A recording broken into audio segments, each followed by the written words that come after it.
नगर के उस राधा कृष्ण मंदिर की ये देखिए तस्वीर, देखिए ये ताला खोलने की तस्वीर है। ताले को तोड़ा जा रहा है और उसके बाद पूजा पाठ कैसे शुरू हुआ, क्योंकि लोगों के आराध्य जब यहाँ पता चला कि ताला खुल गया है तो लोग पहुंचने लगे पूजा पाठ के लिए।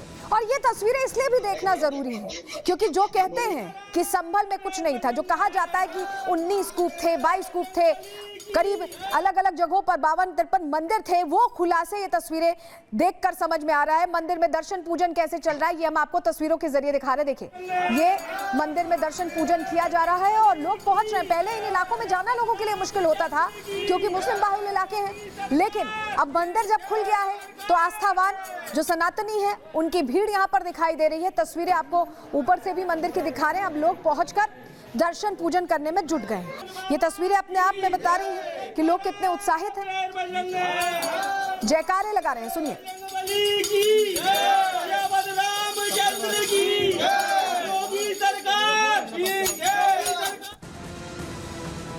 हमारे सहयोगी जतिन लगातार ग्राउंड रिपोर्ट तैयार कर रहे हैं। राधा कृष्ण मंदिर जब मिला तो वो वहीं पर थे, किस तरह का माहौल था, जरा वो माहौल भी आपको दिखा दे रहे हैं उनकी रिपोर्ट के जरिए।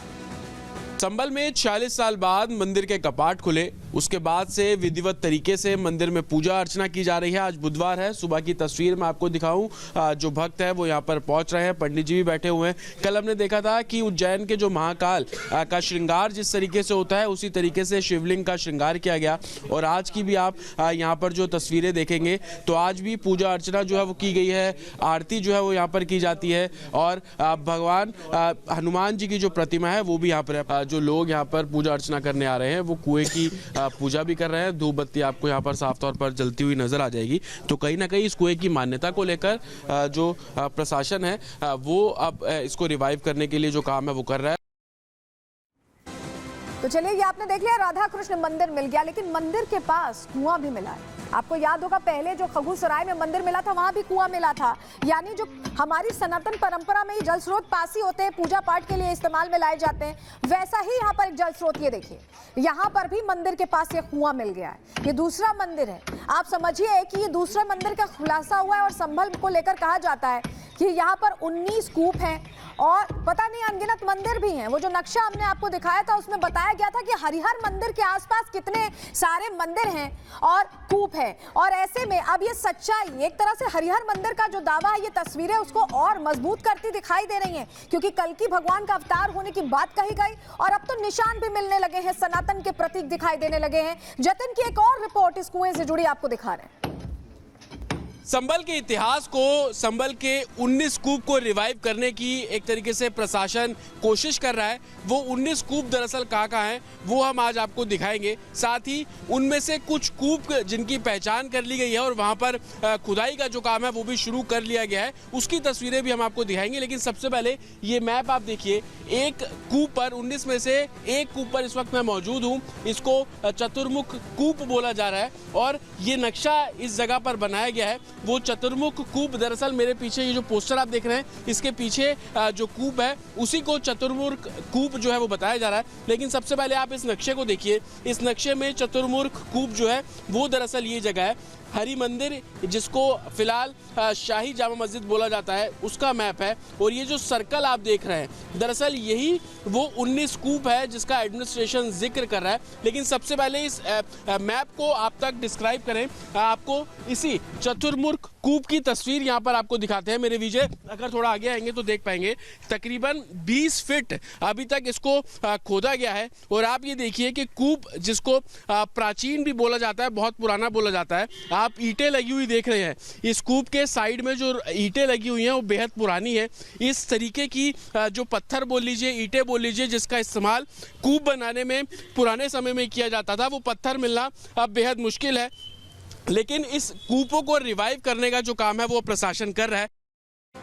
तो जतिन की आप रिपोर्ट देख रहे थे। दो मंदिरों को खुलासा जिस तरह से हुआ है, जतिन ने ही ये तस्वीरें दिखाई हैं, बताया कैसे ताला खुला। लेकिन आपके मन में एक सवाल होगा कि आखिर ताला क्यों लगा, मंदिर बंद क्यों थे? तो चलिए उस सवाल का जवाब आपको जल्दी से दे देते हैं। आपके सामने हम जानकारी रख रहे हैं। देखिए 1978 में संभल में भीषण दंगा हुआ था। कई दौर के दंगे हुए लेकिन 1978 में सबसे ज्यादा भीषण दंगा ये हुआ था। दंगे में हिंदुओं का कत्लेआम किया गया था और दंगे के बाद हिंदुओं का यहाँ से पलायन हो गया, वो शहर छोड़कर चले गए। संपत्ति बेचकर चले गए और हिंदुओं ने सस्ते दामों में उस वक्त अपना घर बेचा था मजबूर होकर, क्योंकि इस तरह का माहौल था। हिंदुओं के मंदिर पर तब से ही ताला लगा हुआ है और वो इलाके अब बदल गए हैं। मुस्लिमों ने मंदिर के पास का जो पूरा इलाका है उस पर कब्जा कर लिया और धीरे धीरे मंदिर की जमीनें सिकुड़ती गईं। दंगे का खौफ आज भी हिंदुओं में बसा हुआ है और यही वजह है कि वो इस इलाके में आने से बचते थे। लेकिन अब जब मंदिरों को खोल दिया गया है, जब लोग अब समझ रहे हैं कि वो पहुंच सकते हैं, ताले खुल गए हैं, तो लोग बड़ी संख्या में पहुंच रहे हैं दर्शन पूजन के लिए। जरा तस्वीर देखिए,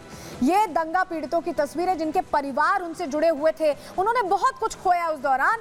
नम आंखों से वो अपनी कहानी बताने की कोशिश कर रहे हैं, क्योंकि उनके लिए ये वो दर्द है जिसे कोई भी कुरेदता है अगर तो उन्हें तकलीफ होती है। वो दौर जब उन्हें अपना शहर छोड़ना पड़ा, अपना घर छोड़ना पड़ा।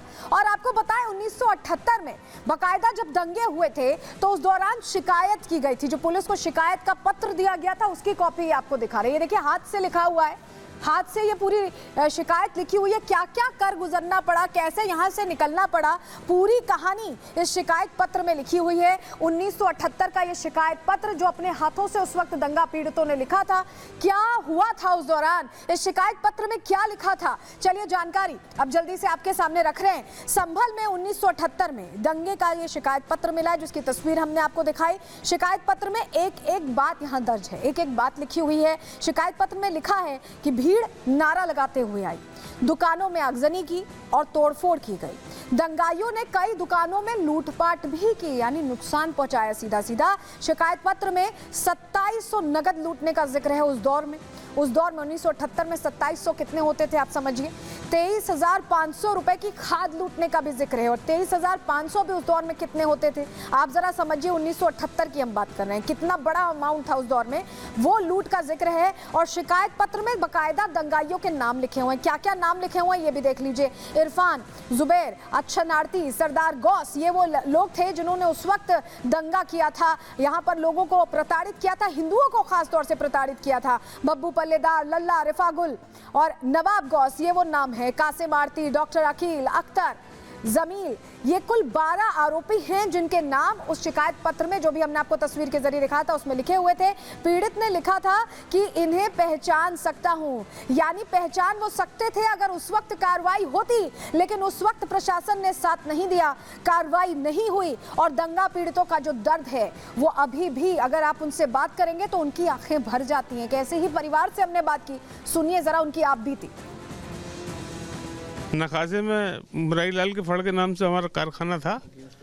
वहाँ पर करीब 11-12 बजे बल दंगा हुआ था। उसमें हमारे पिताजी के मामा जी, मामा बनवारी लाल जी, उन्हें मार दिया गया था और कई लोग 25 लोग मरे थे जी जी जी और बहुत बुरा हाल हो गया था। रिपोर्ट भी रिपब्लिक भारत ने दिखाई थी, उसमें बनवारी लाल जी का अगर हम जिक्र करें तो बहुत ही निर्मम तरीके से उनकी हत्या हुई थी, चाकू भी मार दिया गया था। डेड बॉडी भी नहीं मिली जी। उनकी डेड बॉडी भी नहीं मिली। हमने तो उनका जो अंतिम संस्कार करा है, घास का पुतला बना के उसके ऊपर आटा वाटा लगा के जैसे आदमी का टाइप दे के तब उसका अग्नि को दिया है। परिवार ने ये दंश झेला जी। मतलब अगर 1978 की बात करें तो एक काला अध्याय है वो। काला अध्याय है, बिल्कुल काला अध्याय है। उसके बाद से बहुत ज़्यादा यहाँ के डर के साए में रह रहे हैं लोग, रह रहे थे। जब से योगी जी आए तो कुछ जान पड़ी है लोगों में, पलायन रुक गया है। काफ़ी कुछ संपत्ति का नुकसान हुआ था और जो मामा बनवारी लाल जी थे उनके दूसरी समुदाय से बहुत अच्छे संबंध थे। ऐसा नहीं था उनके संबंध नहीं थे और वो इसी उस संबंधों के आधार पर, हालांकि वो उस वक्त घर पर थे अपने, लेकिन वो फिर क्या भाई मैं कारखाने में चला जाऊंगा तो वहाँ पे जो भी मतलब हिंदू समुदाय के ही अपने मिलने वाले लोग हैं वो सुरक्षित हो जाएंगे।